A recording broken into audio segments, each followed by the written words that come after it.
So there I was, staring at my lonesome monitor, browsing Amazon for a second monitor, and looking at the prices. I was scared of buying something too cheap and not getting the quality I was looking for, or spending too much but overshooting my needs.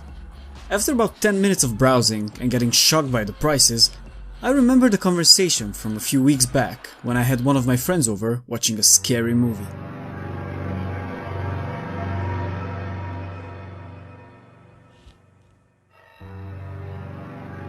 It's not that bad.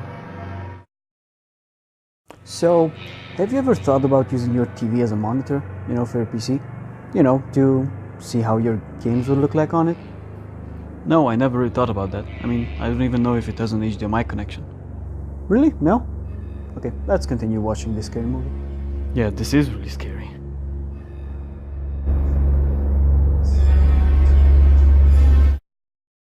And since I was still under the shock of the movie we've just watched, I completely forgot about the idea. And pretty much that was that. I never gave a second thought to the idea that my friend just handed to me on a golden plate. Well, until now. So I stopped browsing for monitors, and I decided that my TV, that gets used so rarely that 99% of the time I forget that it even exists, should be put to a better use. Time to connect it to my PC.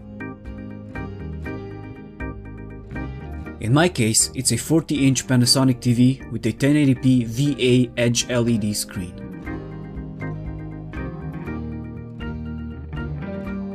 Once the TV was on my desk, it was time to check for the ports. Fortunately, it did have an HDMI connection, so it was a piece of cake to connect it. I plugged in the HDMI cable and then the power cable.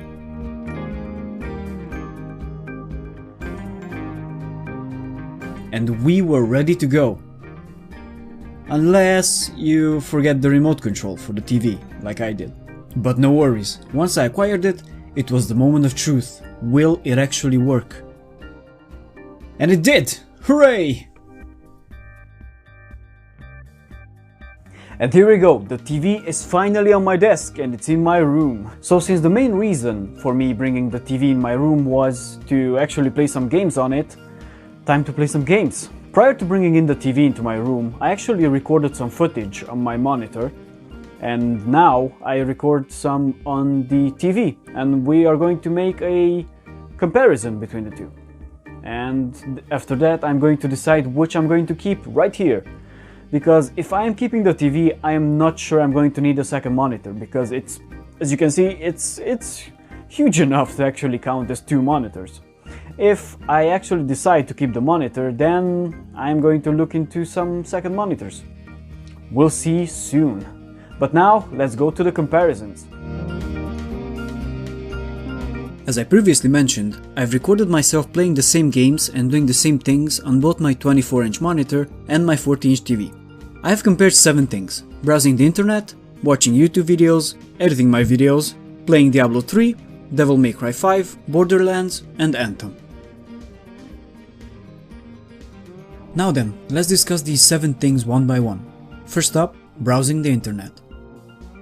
In my case, this meant mostly browsing YouTube for more videos to watch, which on a bigger screen is so much better. At first I had some problems with unreadable and blurry text, but after about 10 minutes I figured out that the TV was set to a resolution that was way too high for it. Therefore, for browsing, hands down, the TV blew it out the water for me. Next up, watching YouTube videos. This one was hands down the easiest choice. Since the TV has a much bigger screen, and it was actually made for watching movies and videos on it, the TV is a clear winner here. Another point for the TV. Next up is editing my videos. This is actually starting to sound repetitive, but editing a video on a bigger screen with a much better color vibrancy feels so much better than working on a smaller monitor. This is a third point for the TV. But when it comes to gaming, things change up a bit. So next up, let's jump into a more of a gaming territory. First up is Diablo 3. The colors on the TV looked much more vivid than on the monitor. But I've also felt a delay in me clicking and using my abilities and them showing up on the TV. On the monitor, this just felt instantaneous, but on the TV, there was a bit of a delay and was really noticeable. So even though the TV is bigger and the colors are more vivid, the monitor wins this round. 1 point for the monitor. Next up is Devil May Cry 5. So Devil May Cry 5 on a 40-inch TV looks absolutely fantastic. Too bad the delay persists in this game as well. Of course, it's due to the TV. When playing on the TV, it felt like I forgot how to play the game itself. It felt as if my key presses didn't even register correctly some of the times. On the monitor, the game both looked good and worked flawlessly. My key presses registered correctly and it made me feel better about my gaming skills. That is another point for the monitor. I think we're starting to see a pattern here.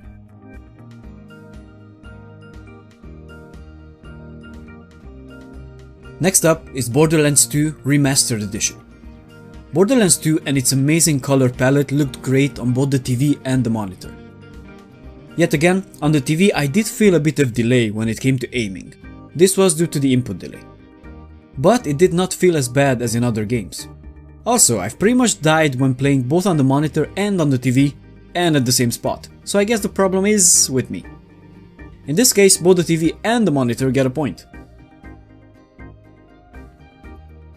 And last but least as well, Anthem. Back when I recorded me playing the game, I had hope for the game getting better. Unfortunately, it seems that I was wrong. The beautiful and breathtaking world of Anthem looked amazing on the TV. Unfortunately, partly due to the unoptimized game and partly due to the input delay of the TV, aiming and casting abilities feels really bad on the TV. It can be done, but it feels more like a chore rather than the enjoyment you'd want from playing a game. Fortunately, when playing on the monitor, the aiming is easier and casting abilities feels better. This is a point for the monitor.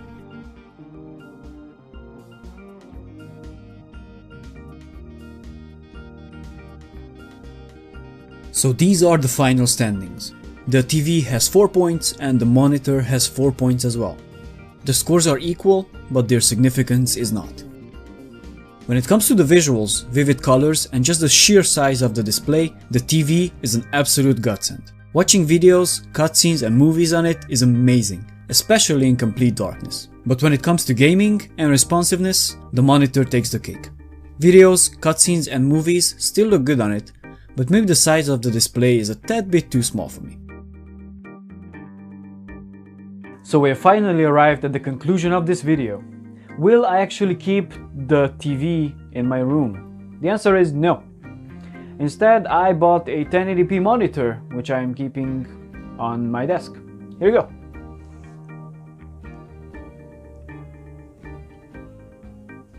And here is how my setup looks at the moment. Indeed, my initial test was to see my games on a bigger screen, thus making them more immersive.